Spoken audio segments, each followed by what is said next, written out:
जी अस्सलाम वालेकुम। प्रोग्राम में आज सबसे पहले बात करेंगे आज की सबसे बड़ी खबर के हवाले से। साबिक वजीर आजम नवाज शरीफ ताहयात नाअहल करार दे दिए गए हैं।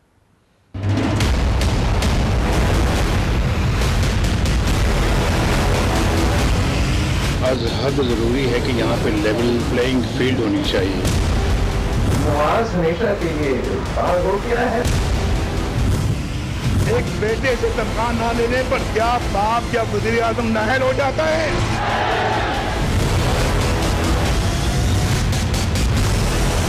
अभी तो पार्टी शुरू हुई है। पाकिस्तान की अदालती, सियासी और पार्लिमानी तारीख में आज एक और बहुत बड़ा फैसला हुआ है। साबिक वजीर आजम नवाज शरीफ को सुप्रीम कोर्ट ने एक बार फिर नाअहल और इस बार ताहयात नाअहल करार दे दिया गया है। पहले नवाज शरीफ साहब की वज़ारत उस्मा गई, फिर उनकी पार्टी की सदारत गई, अब उनकी पार्लिमानी सियासत भी चली गई। क्या यह कहना बजा होगा कि पार्लिमानी सियासत से माइनस नवाज फॉर्मूला कामयाब हो चुका है? और यह सवाल भी उठाया जाएगा कि क्या नवाज शरीफ साहब की सियासत खत्म हो गई है? क्या नून लीग की सियासत में मजीद टूट फूट का आगाज होगा? इन सारे सवालात का जायजा लेने से पहले आपको दिखाते हैं कि आज सुप्रीम कोर्ट से फैसला क्या आया।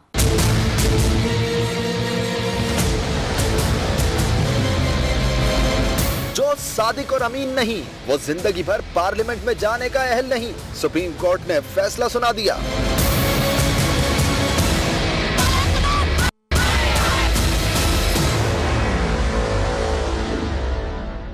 60 सफात पर मुश्तमिल मुत्तफिका फैसले को जस्टिस उमर अता बिदयाल ने तहरीर किया। फैसले में लिखा गया कि आर्टिकल 62 के तहत रुकन असेंबली का सादिक और अमीन होना जरूरी है। 18वीं तरमीम में आर्टिकल 63 में नाअहली की मुद्दत का तयन किया गया, लेकिन 62(1)(f) में नहीं। लिहाजा आर्टिकल 62(1)(f) के तहत नाअहली ताहयात होगी और जब तक अदालत का फैसला रहेगा नाअहलियत भी बरकरार रहेगी।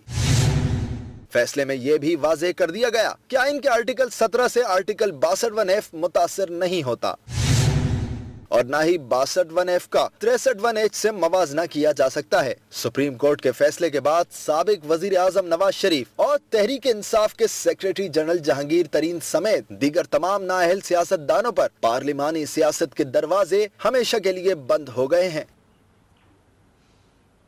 अपनी मिसाल आप है सुप्रीम कोर्ट का आज आने वाला फैसला। अगरचे इस तरह की मिसालें पहले भी मिलती हैं कि 62(1)(f) के तहत पार्लियामेंटेरियंस को ताहयात नाअहल करार दिया गया हो, लेकिन चूंकि एक साबिक वजीर आजम और 3 बार के साबिक वजीर आजम को ताहयात नाअहल करार दिया गया है, तो इस हवाले से अनप्रेसिडेंटेड है आज सुप्रीम कोर्ट का फैसला। बावजूद इसके कि नवाज शरीफ साहब के साथ पाकिस्तान तहरीक इंसाफ के अहम रहनुमा जहांगीर खान तरीन साहब भी नाअहल हुए हैं, लेकिन PTI को जहांगीर तरीन की ताहयात नाअहली से उतना नुकसान नहीं हुआ और नहीं होगा जितना नून लीग की सियासत को नवाज शरीफ साहब की ताहयात नाअहली के आज के फैसले से हुआ। लेकिन आज के फैसले के साथ एक इजाफी नोट, जिसको एक इख्तिलाफी नोट भी कहा जा सकता है, जो अपने अंदर बहुत अहमियत का हामिल है और सियासतदानों के लिए इस नोट को पढ़ना, इस नोट से रहनुमाई लेना बहुत इंपॉर्टेंट है। जस्टिस अजमत सईद साहब ने अपने इजाफी नोट में आज के फैसले में क्या कहा है, टेक अ लिसन।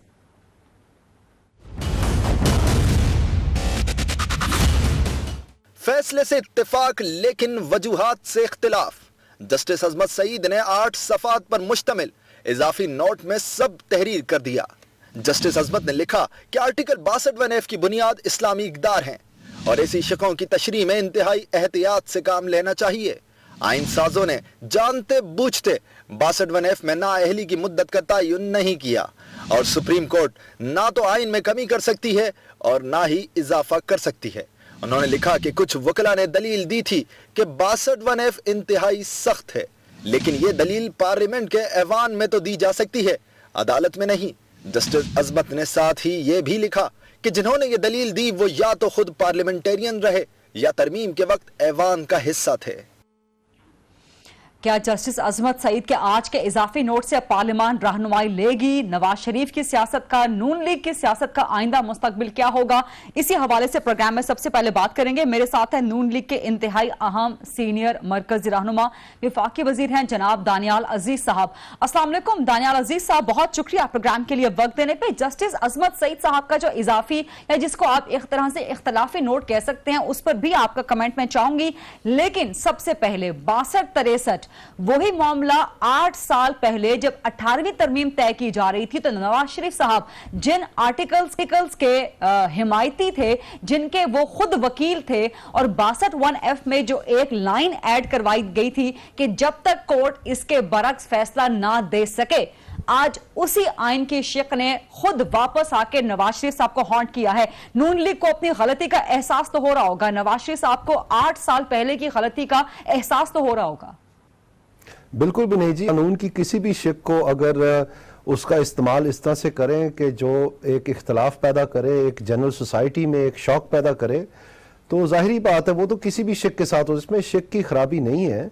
मैं आपको ये अर्ज करना चाहता हूँ कि इफ्तिखार चीमा साहब हमारे ही PMLN के MNA हैं, वो इसी दौरान मिस डिक्लेरेशन ऑफ एसेट्स में वो बरतरफ किए गए और उसके चंद दिन बाद वो बाय इलेक्शन के जरिए दोबारा पार्लियामेंट में आ गए। वो हाई कोर्ट के साबिक जज थे।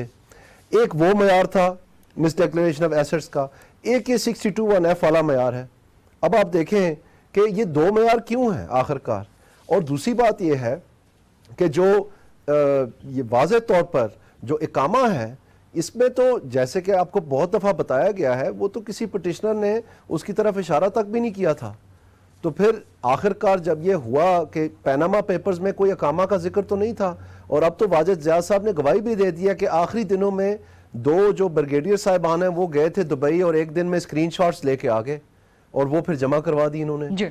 तो इस तरह से ये चीज़ें 70 साल से होती चली आ रही हैं। अलमिया ये है, और मैं आपके लिए एक चीज़ लाया हूँ आपके लिए और पाकिस्तान की जो अदारे हैं उनकी याद दहानी के लिए। ये अगर आप काइंडली इस पे जूम कर लें, ये हेडलाइन थी जुलाई की में। आप काइंडली जूम कर दें इस पे, ये जरा जूम कर दें इस पे, मेरी रिक्वेस्ट होगी आपसे, जरा जूम कर दें इस पे प्लीज। ये आपसे पढ़ा जा रहा है गरीदा, जरा प्लीज जूम कर दें। क्योंकि मैं इस वक्त आपको सर देख नहीं सकती, ये कैमरामैन जरा दिखाएं जी। दानियाल साहब क्या दिखाना? इसमें लिखा हुआ है कि 21 साल के लिए 14 साल कैद और 21 साल नाअहल नवाज शरीफ और 2 करोड़ रुपए का जुर्माना। ये उनको हेलीकॉप्टर केस में उस वक्त फाजिल अदालत ने सजा दी थी। ठीक है। वो ये सन 2000 में, अभी 18 साल हुए, सिर्फ 21 साल नहीं हुए। वो वजीर आजम बन भी चुके हैं, बन के उतर भी गए दोबारा। और इससे पहले ये 2 दफा लाइफ इम्प्रिजनमेंट इनको हाईजैकिंग में हो चुकी थी इस केस से पहले। सो ये जो कुछ हो रहा है इस मुल्क में, इसमें हमें एक गौर व फिक्र से सोचना चाहिए कि ये जो 70 साल से हम वो खाड़ बुछाड़ जो करते रहे हैं, क्या ये मुनासिब है? अभी आप देखें कि एक वजीर आजम को बरतरफ कर दिया गया क्योंकि उन्होंने स्विस हकाम को खत नहीं लिखा, उन्होंने तौहीन की अदालत की, उनका ऑर्डर नहीं माना। अब वही जरदारी साहब जो है उसी नायब अदालत में से जहां नवाज शरीफ साहब पेश होते हैं, वहां से क्विट हो गए कि रिकॉर्ड चोरी हो गया। और वो चोर जो है वो इतना मेहरबान था कि जहां वो रिकॉर्ड चोरी कर गया वहां पर फोटोकॉपियां वापस आके छोड़ गया। आप जरा सितम ज़रीफ़ी देखें। अब इस मुल्क में जहां पर एक पूरी जमात जो है कहती है मैं 90 दिन में दानियाल साहब आप समझते हैं कि आर्टिकल 62-63 में कोई खामी नहीं है, कोई गलती नहीं है, इन आर्टिकल्स को छेड़ा जाना नहीं चाहिए, बस अदलिया या सुप्रीम कोर्ट जिस तरह से तशरीह कर रही है वो तरीकाकार गलत है, ये फरमाना चाह रहे हैं? मैं कहूं कि जो नजरिया जरूरत है वो किसी न किसी शक्ल में, चाहे जमहूरी हुकूमतें हो या ना हो, वो पनपता रहता है। और वो नजरिया जरूरत के तहत मोम की नाक की तरह जिस तरफ मर्जी आपने चीजों को ले जाना है वो ले जाया जाता है। और ये कोई हैरानगी की बात नहीं है कि ये मेरे ख्याल में 30री मरतबा है कि नवाज शरीफ साहब के खिलाफ फैसला आ रहा है। पहले तो इकामा में आया जिनमें पनामा में इनका नाम ही नहीं था, वो कोर्ट मान गई। और उसके बाद फिर जब पूरी पार्लियामेंट ने एक्सेप्ट कर लिया और इनको दोबारा सदर बनाया गया वैलिडली कॉन्स्टिट्यूटेड लॉ में, वो फिर लॉ हटा दिया गया कि इनको नहीं नाअहल करना है। उसके बाद से अब ये था जिसमें 62(1)F की तर्जुमानी थी, उसमें फिर से नहीं सर, पूरी पार्लियामेंट ने तस्लीम नहीं किया था, इसलिए पार्लियामेंट के अरकान जो है सुप्रीम कोर्ट चले गए थे पार्टी सदारत के खिलाफ। अच्छा मुझे अब ये बताएं जी, पार्लियामेंट तो मेजोरिटी से चलती है ना जी, तो मेजोरिटी ने तो वोट दिया था। ये तो किसी ने नहीं कहा कि हाँ, तो लॉ तो वैलिडली पास था, तो उसके खिलाफ भी कार्रवाई का। इसका मतलब है कानून हो ना हो, जो मर्जी हो, बस ये करना है। अच्छा, अब मुझे ये बताएं कि अब सुप्रीम कोर्ट का फैसला तो आ गया है, ताहयात नाअहली हो गई है। मरियम नवाज साहिबा ने बड़ा जुमाइनी बात की है, कह रही है कि जब तक ये मुद्दत मुलाजिमत है तब तक ये ताहयात नाअहली है। तो नून लीग के पास ऑप्शंस क्या हैं कि आप लोग रिव्यू में जा रहे हैं सुप्रीम कोर्ट के आदेश के खिलाफ? मैं आपको यही लाने के लिए दिखाया है कि ये एक मोतबर अखबार की फ्रंट पेज की न्यूज़ थी जुलाई की 23 तारीख को, जिसमें अभी तक ये मुद्दत पूरी नहीं हुई है, जो इसमें 21 साल नाअहल लिखी हुई है, और नवाज शरीफ साहब वज़ीर आज़म बन भी चुके हैं और उतर भी चुके हैं और अब फिर से नाअहल कर दिए गए हैं। तो यही चीज़ तो नवाज शरीफ साहब कह रहे हैं कि वो किसी ओहदे के तलबगार नहीं है, वो ये जो खेल है उखाड़ पुछाड़ वाला, इसको ख़त्म करना चाहते हैं जो 70 साल से चल रहा है। इसमें कोई भी नहीं बचा, इसमें जुनेजो और जमाली भी नहीं बचे। छोड़े के चाचा नवाज शरीफ या कोई और हो, या तो जो मर्जी आप कर लें। ये तो बर्दाश्त ही नहीं है इस सिस्टम में कि जमहूरी जो वोट का हक है, जो हुक्मरानी का हक है, उसको अपने सही मायनों में आइन के मुताबिक चलने दिया जाए। पहले दिन तो यहां पर धरने शुरू कर दिए, प्राइम मिनिस्टर के गेट पे आके क्रेन लगा दी गई और कहा कि जी आप निकले बाहर, इस्तीफा दें। ये कोई तरीका है एक न्यूक्लियर पावर के लिए काम चलाने का? अब हमें पता चलता है कि दानियाल अजीज साहब धरनों से शुरू ना करें ना। उससे पहले आप 1 साल तक अपोजिशन का मुतालबा रहा, जरदारी साहब समेत अपोजिशन का मुतालबा रहा कि 4 हल्के खोल दिए जाएं, धांधली की तहकीकात करवा दी जाएं। तब भी आप लोगों ने पार्लियामेंट की बात नहीं सुनी। उसके बाद पानामा के हवाले से पार्लियामान आपको इसरार करती रही कि पार्लियामेंट के सामने आके जवाब दे हो जाए, तब भी आप लोगों ने पार्लियामान को इग्नोर किया। ऐसा बिल्कुल नहीं है जी, वो स्टंट तो अच्छा था। उसमें यह कहा गया था कि मुनज़्ज़म धांधली हुई है और हमारा जो प्राइम मिनिस्टरशिप है वो चोरी कर ली गई है। उनके बेशतर जो थे वो तो ज़मानतें ज़ब्त हुई थी पीटीआई के कैंडिडेट्स की। अगर वो जितने कैंडिडेट खड़े किए थे वो सारे भी बन जाते, फिर भी ये वज़ीर आज़म ना बनते। तो ये एक ड्रामा रचाया गया था, वो तो वाज़ेह तौर पर अब पता है। और वो 4 हल्के खुले भी, और उसमें से क्या निकला खोदा पहाड़ निकला चूहा, वो भी मरा हुआ। आपको नहीं पता है? एक मिनट जी प्लीज। पाकिस्तान की तारीख में एक हुकूमत को सुप्रीम कोर्ट से मोहर लग गई और अभी तक वो स्याही सूखी नहीं थी कि हम दूसरी तरफ शुरू हो गए। जिनका नाम सिरे से नहीं था पैनामा में, वो शुरू कर दिया हमने काम, वो ड्रामा रचाया। और उसमें जब कुछ नहीं मिला, पहली दफा जमाली साहब बिल्कुल हाथ धो बैठे, फिर दोबारा से अदालत बैठाई गई, फिर दोबारा से जेआईटी बनी, फिर दोबारा से फैसला आया, अब दोबारा से केस चल रहा है। उसमें भी उन्होंने 6 महीने के बाद कुछ नहीं मिला, अब 2 महीने और ले लिए। हकीकत तो ये है। तो आप मुझे फिर बताएं कि ये क्या, ये कितनी देर चल रहा है इस मुल्क में ये काम? ये पहली दफा तो नहीं हो रहा ना सारा कुछ। ये जो मैं आपको दिखा रहा हूं ये क्या है? ये सारा सही चल रहा है, बिल्कुल बहुत अच्छा है। ठीक है, क्या ख्याल है आपकी? आवाम जो है, आवाम जो है बैठ के इस सारी चीज को एक्सेप्ट, अगर आपका पॉइंट ऑफ व्यू तस्लीम कर भी लिया जाए, तो अब ये बताएं कि नून लीग के पास ऑप्शंस क्या है? आप लोगों ने गौर किया है या आप लोग इसको एज इट इज चलने देना चाहते हैं? रिव्यू में आप लोग नहीं जा रहे? उखाड़ पछाड़ का जो आप लोग कह रहे हैं कि सिस्टम बंद होना चाहिए, तो ये कैसे बंद होगा? तो आप किस चीज की कॉल देंगे, कहां से कॉल देंगे? उनके माइंड में क्या चल रहा है इस वक्त? ये जी वाज़ेह तौर पर पाकिस्तान की आवाम जो है, अब ये न्यू मिलेनियम आ गया है, ये एक मुआशी मुस्तकबिल महफूज चाहते हैं, अपना नौजवान नौकरियां चाहते हैं, यहाँ पर एक सस्ता ज़माना चाहते हैं। पाकिस्तान मुस्लिम लीग नून वाहिद सियासी जमात है जिसको पाकिस्तान की आवाम इकोनॉमी पे ट्रस्ट करती है और समझती है कि ये हमारा रास्ता हमवार कर सकते हैं, इसलिए वो बार बार इनको इलेक्ट करते हैं। सब ये पूछते हैं कि नवाज शरीफ साहब 3 दफा कैसे इलेक्ट हो गए? 3 दफा इसलिए हुए क्योंकि और कोई है ही नहीं। जब पीपल्स पार्टी की हुकूमत आई तो उन्होंने भी इसाक डार को ही फाइनेंस मिनिस्टर बनाया था। आपको पता है इस बात का? चंद महीनों के लिए उनके पास फाइनेंस मिनिस्टर नहीं था। तो आप मुझे ये बात बताएं कि फिर आप ये जो हुकूमत चलाना जो है, ये कोई खालाजी का बेड़ा तो नहीं है जिसमें खेल करना है आपने? ये $56 बिलियन की जो इन्वेस्टमेंट लाई गई है, ये किसी और हुकूमत ने क्यों नहीं ले आई? तब भी तो गवादर था, चाइना ने बल्कि गवादर पोर्ट बना चुके थे उस वक्त, तब क्यों नहीं आया वो सारा कुछ? ये जो बिजली के ऊपर जो पजीराई करने की कोशिश की गई इतनी बड़ी। दानियाल साहब, ये इलेक्शन के हवाले से जो कारकर्दगी हुकूमत की परफॉर्मेंस रिपोर्ट आप दे रहे हैं, इसको डाइसेक्ट करने के लिए बहुत टाइम आगे भी मिलेगा। जाहिर है इसी परफॉर्मेंस पे आप लोग इलेक्शन में जाएंगे, but for the time being Daniyal Aziz साहब बहुत बहुत शुक्रिया। प्रोग्राम में लेते हैं एक छोटी सी ब्रेक के बाद जब हम वापस आएंगे तो बात करेंगे कि जरदारी साहब ने भी कहा था, बिलावल साहब ने दोहराया था कि नवाज शरीफ सियासत से हमेशा के लिए बाहर हो रहे हैं। क्या ये जो आज खला पैदा हुआ है, पीपल्स पार्टी इसको पुर करेगी? After a short break.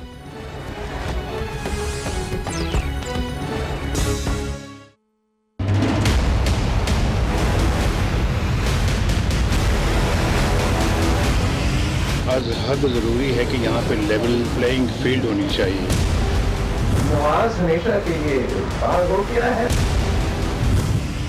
एक बेटे से तनख्वाह ना लेने पर क्या बाप या वज़ीर आज़म नाअहल हो जाता है?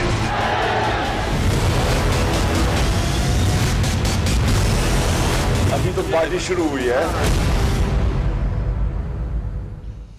जी welcome back after the break. Asif Ali Zardari साहब गुज़श्ता एक साल से मुसलसल कह रहे हैं कि वो नवाज शरीफ को पाकिस्तान की सियासत से हमेशा के लिए बाहर कर देंगे और चंद ही दिन पहले पाकिस्तान पीपल्स पार्टी के चेयरमैन बिलावल भुट्टो जरदारी ने कहा कि नवाज शरीफ पाकिस्तान की सियासत से हमेशा के लिए बाहर हो गए हैं और आज सुप्रीम कोर्ट का फैसला भी आ गया, जिसके बाद बिलावल भुट्टो साहब ने ट्वीट की कि अगरचे इस तरह के फैसले सियासतदानों की किस्मत के फैसले अवाम को करने चाहिए, लेकिन सियासत को अदलिया ज़दा करने में बिलावल भुट्टो के मुताबिक पाकिस्तान तहरीक इंसाफ और पाकिस्तान मुस्लिम लीग नून ही शामिल हैं। हालांकि हकाइक पाकिस्तान की सियासी तारीख के इसके मुनाफी हैं। बहुत से ऐसे केसेस, सियासी केसेस पाकिस्तान की तारीख का हिस्सा हैं जो कि दीगर सियासी जमातों के खिलाफ पाकिस्तान तहरीक इंसाफ के रहनुमा अदालतों में लेके गए और हालिया केस में से एक फैसला पार्टी सदारत का नवाज शरीफ के खिलाफ सुप्रीम कोर्ट से आने वाला फैसला है, जिसमें पीपल्स पार्टी के रहनुमा भी इस पिटीशन को लेकर सुप्रीम कोर्ट में गए। बहरहाल नवाज शरीफ की ताहयात नाअहली से जो खला पैदा हुआ है, क्या पीपल्स पार्टी उस खला को पुर कर पाएगी, खासतौर पे पंजाब में, क्योंकि अब तक इस सियासी कामयाबी का बड़ा फायदा पाकिस्तान तहरीक इंसाफ को जाता हुआ नजर आता है। मेरे साथ पाकिस्तान पीपल्स पार्टी के अहम सीनियर मरकजी रहनुमा जनाब सैयद नवीद कमर साहब मौजूद हैं। अस्सलाम वालेकुम नवीद कमर साहब, बहुत शुक्रिया सर प्रोग्राम के लिए वक्त देने पे। आज जो सुप्रीम कोर्ट का फैसला आया है सर, किस तरह से आप इसको देखते हैं और क्या सियासत को अदलिया ज़दा करने में पीपल्स पार्टी का वाकई कोई हाथ नहीं है? हम देखें, ये तो जब से ये पनामा का सिलसिला शुरू हुआ था और काफ़ी टाइम तक इसकी डिबेट होती रही थी पार्लियामेंट में, पीपल्स पार्टी ने ये प्रपोजल दिया था कि इस सारे मसले को पार्लियामेंट में ही हल किया जाए, पार्लियामेंट्री एथिक्स कमेटी बना के उसके सामने ये तमाम चीज़ें रखी जाएं और पार्लियामेंट को ही इस पर कोई फैसला करना चाहिए। लेकिन मियां नवाज शरीफ साहब ने खुद पार्लियामेंट को रिजेक्ट करते हुए ये मसला सुप्रीम कोर्ट में लेके जाने को बेहतर समझा। अब उसके बाद जो कुछ हुआ है वो आपके सामने है, वो नतीजा भी सामने आ रहा है। ये सारे इस किस्म के मसाइल जो भी हैं मियां साहब को वही चीज़ें सामने आ रही हैं जिन पे उन्होंने जो है सियासी फैसले नहीं किए। फॉर एग्ज़ाम्पल आर्टिकल 62 और 63 आपको पता है कि उसमें जो मॉडिफिकेशन की थी जनरल ज़ियाउल हक ने, वो एक पर्टिकुलर पर्पस के लिए की गई थी कि पीपल्स पार्टी को किसी तरह से डिस्क्वालीफाई करके मोहतरमा शहीद बेनज़ीर भुट्टो साहिबा को बाहर रखा जाए सियासत से। लेकिन वो उसको जब इससे कॉन्स्टिट्यूशन से क्लीन अप करने का एक हमें मौका मिला था, वो 18th अमेंडमेंट का टाइम था, जब हमने इस बात पे इसरार किया था कि तमाम वो चीज़ें जो जनरल ज़ियाउल हक ने 73 के कॉन्स्टिट्यूशन में डाली हैं बशमूल 62-63 की मॉडिफिकेशन, उसको जो है साफ किया जाए और ओरिजिनल शेप पे में 62 और 63 को रखा जाए। अनफॉर्चुनेटली वहाँ भी PMLN और मियां नवाज शरीफ साहब ने इस बात को रेजिस्ट किया और कहा कि नहीं, ये तो हमारे जो है वो बेसिक फिलॉसफी के मुताबिक है। तो अगर ये सारी चीज़ें इस तरह से थी तो आज अगर उसके मुताबिक उन पे एक एक्शन हुआ है तो उन्हें तो कम से कम परेशान नहीं होना चाहिए, क्योंकि उन्होंने खुद हाथ से अपने किया है। अब मैं इस बात पे आता हूँ, ताहयात जो नाअहली आज हुई है, ये जब भी अमेंडमेंट्स जो हैं वो पार्लियामेंट और डिबेट और कंसल्टेशन के बगैर किसी डिक्टेटर के कहने पे आती हैं तो उसमें बहुत सारे झोल रह जाते हैं। इसमें पार्लियामेंट का कसूर नहीं है, इसमें तो बात यह है कि अगर जनरल ज़िया ने इस किस्म से 62 की वर्डिंग की कि जिसमें पता ही नहीं चलता कि वो 1 साल के लिए, 3 महीने के लिए या RO के सामने जो आप फॉर्म दे रहे हैं उस वक्त के लिए है या कि सारी उम्र के लिए है, तो जब अब जजेस के सामने बात की तो उन्होंने कहा कि जी क्योंकि पार्लियामेंट में इसमें नहीं लिखा हुआ इसलिए हम इसको ताहयात कर देते हैं। अब उसमें नवीद कमर साहब यहाँ आपको इंटरप्ट करूंगी और इसलिए कि जस्टिस एक इंटरप्शन की मुझे इजाजत दीजिएगा, क्योंकि जस्टिस अजमत सईद साहब ने जो इजाफी नोट तहरीर किया है वो बहुत इंटरेस्टिंग है। वो सियासतदानों के लिए भी, वो पार्लियामान के लिए भी आइंदा रहनुमाई का बाइस हो सकता है। उन्होंने विद रिग्रेट नोट किया है, उन्होंने कहा है कि आयरॉनिक है कि बहुत से लोग जो हमारे सामने पेश होते हैं, जो पार्लियामान के मेंबर भी हैं, उन्होंने आर्टिकल 62-63 की मुकम्मल तशरीह नहीं की और यही उनको आकर वापस आज हॉन्ट भी कर रहा है। तो ये क्या पार्लियामान के लिए रहनुमाई का बाइस हो सकता है जस्टिस अजमत सईद का आज का इजाफी नोट? नहीं, उन्होंने तो सिर्फ जो ऑब्वियस है उसको स्टेट किया है ना कि भाई इस तरह से हुआ, लेकिन ये तो पार्लियामेंट में ऐसी चीज नहीं है कि ये चीजें डिबेट नहीं हुई। पर्टिकुलरली जैसे मैंने कहा कि जो 18th अमेंडमेंट की कमेटी थी उसमें तो बहुत दिनों तक 62 और 63 पे डिबेट हुई, लेकिन क्योंकि पीपल्स पार्टी तो सिर्फ लीड उसको कर रही थी ना, हमारे पास नंबर्स थे कि हम कोई कॉन्स्टिट्यूशन अमेंडमेंट अपने हिसाब से पास करा देते, और हम चाह रहे थे कि कंसेंसस से हर चीज हो। और PMLN और JUIF दोनों ने मिलके इसकी शदीद मुखालफत की कि इसमें कोई भी चेंज नहीं आना चाहिए।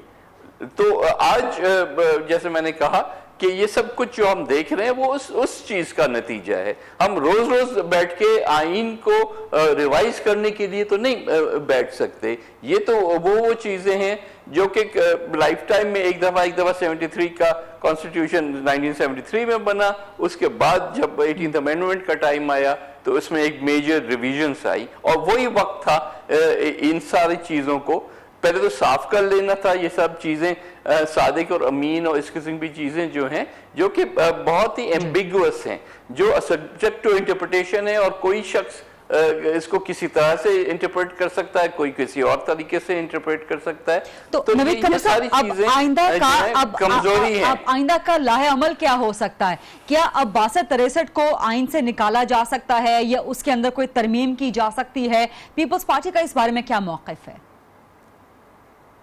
देखिए, पहली चीज तो ये कि 62-63 को आइन से निकालने की तो कोई भी बात नहीं कर रहा। ये तो ओरिजिनली 73 की कॉन्स्टिट्यूशन से आता है कि 62 भी है, 63 भी है।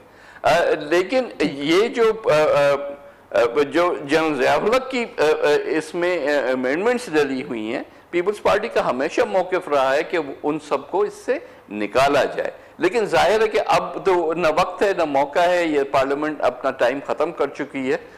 तो ये तो आइंदा की पार्लियामेंट पे होगा, नेक्स्ट पे हो या उससे भी अगली हो, कि इस पे क्या करती है। लेकिन हमारा जो मौक़िफ़ है वो कि ये है कि 73 का कॉन्स्टिट्यूशन जितना भी ओरिजिनल 73 की फिलॉसफी के करीब होगा उतना ही इस मुल्क के लिए बेहतर है। ठीक है, बहुत बहुत शुक्रिया। पाकिस्तान पीपल के सीनियर मरकज रहनुमा सैयद नवीद कमर साहब हमसे बात कर रहे थे। प्रोग्राम में लेते एक छोटी सी ब्रेक, और ब्रेक के बाद जब हम वापस आएंगे तो आइंदा का सियासी मंजरनामा क्या होगा, क्या नवाज शरीफ साहब की सियासत वाकई खत्म हो गई है, उनकी जगह कौन लेगा, इस पर बात करेंगे आफ्टर अ शॉर्ट ब्रेक।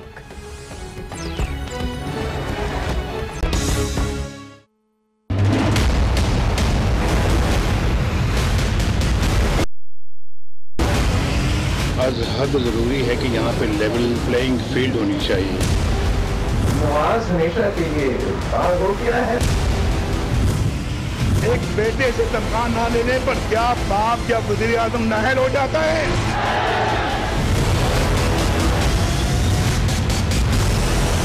अभी तो पार्टी शुरू हुई है।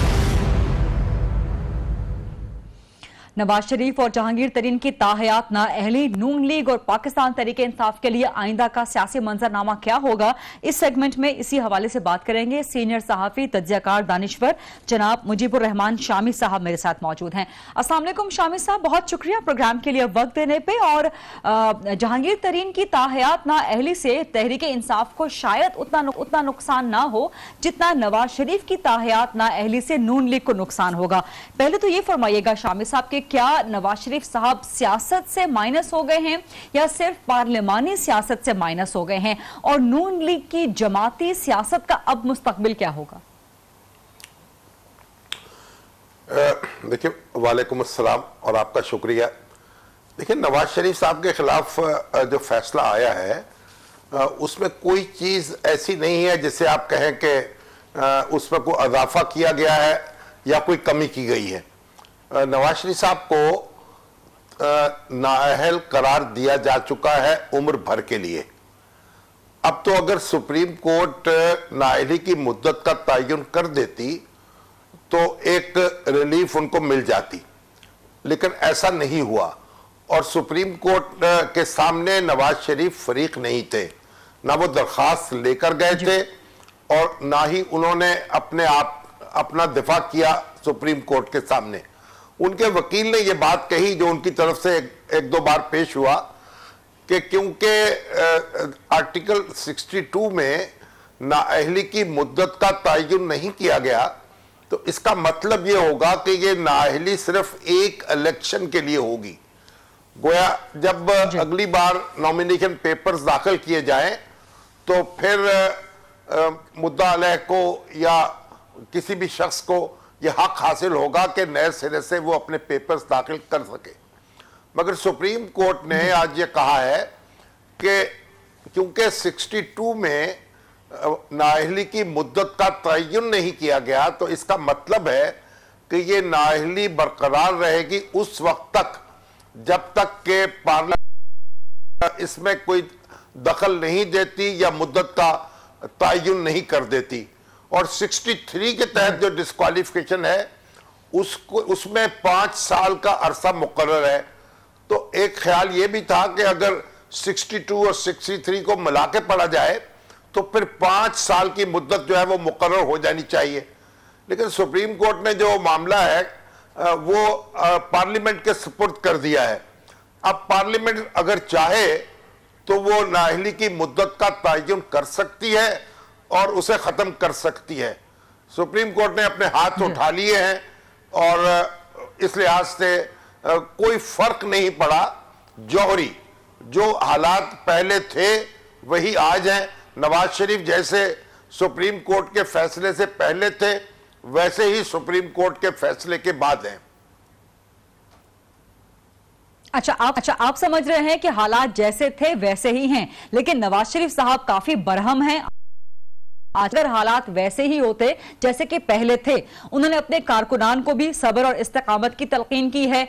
मरियम नवाज साहिबा का सियालकोट में लहजा आज बहुत जारहाना था।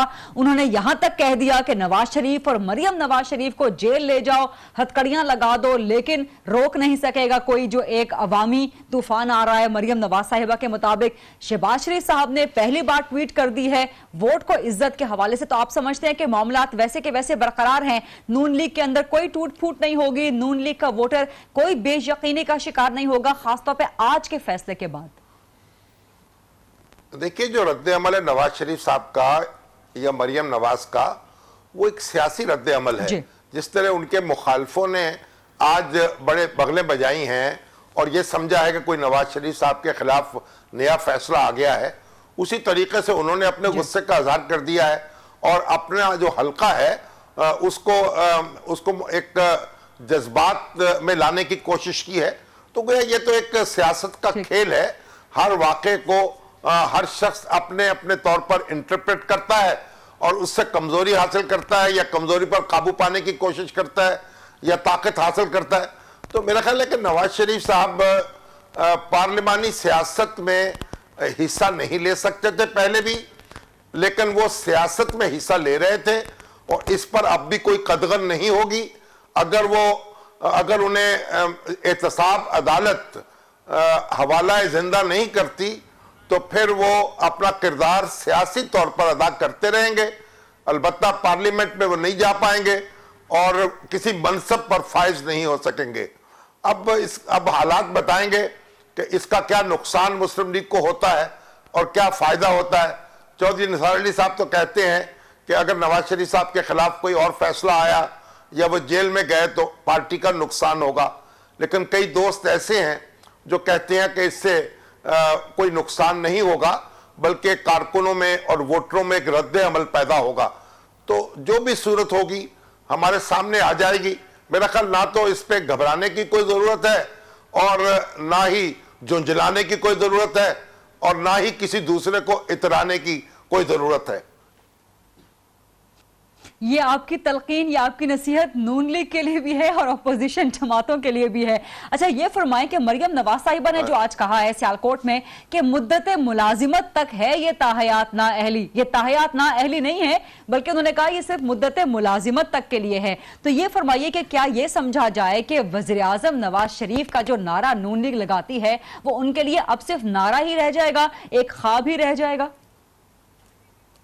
देखिए, जो बात वो कह रही हैं, अगर कल चीफ जस्टिस रिटायर भी हो जाए तो ये फैसला रिवर्स नहीं, ये फैसला उस वक्त रिवर्स होगा जब खुद सुप्रीम कोर्ट इस पे नजरसानी कर ले, और सुप्रीम कोर्ट अपने कई फैसलों पर नजरसानी कर चुकी है। आपको मालूम है कि उसने नजरिया जरूरत के तहत कई फैसले सादर किए और फिर बाद में नजरसानी की और नजरिया जरूरत को दफन कर दिया। तो एक सूरत तो यह है। दूसरी सूरत यह कि पार्लियामेंट जो है वो इस मुद्दत का तयन कर दे और इस फैसले के असरात जो हैं उनको खत्म कर दे। इन दो रास्तों के अलावा कोई तीसरा रास्ता नहीं है और इसी पुल सरात पर से गुजरना पड़ेगा हर शख्स को, खा वो नवाज शरीफ साहब हो या जहांगीर तरीन साहब हो। और अगर उनका सियासी जमातों से समझौता हो जाता है तो आज भी वो इस पोजीशन में है कि पार्लियामेंट उनकी पुष्ट पर खड़ी हो जाए और उनके रास्ते कुशादा हो जाए। अगर इंतखाबात के बाद ऐसा हो जाए और जरदारी साहब के साथ या इमरान खान के साथ उनकी कोई सूरत निकल आए मुफाहमत की, तो ये काम हो सकता है। लेकिन ये तो आने वाला इंतखाब फैसला करेगा वहां किसकी कितनी ताकत होगी। अगर ताकत, हाँ, इसके बगैर ये मामला जाहिर है इसी तरीके से रहेगा और ये तलवार जो है जू की तू रहेगी। ठीक है, बहुत बहुत शुक्रिया मुजीबुर रहमान शाह। ये था आज का programme. I'll see you tomorrow. अल्लाह हाफिज।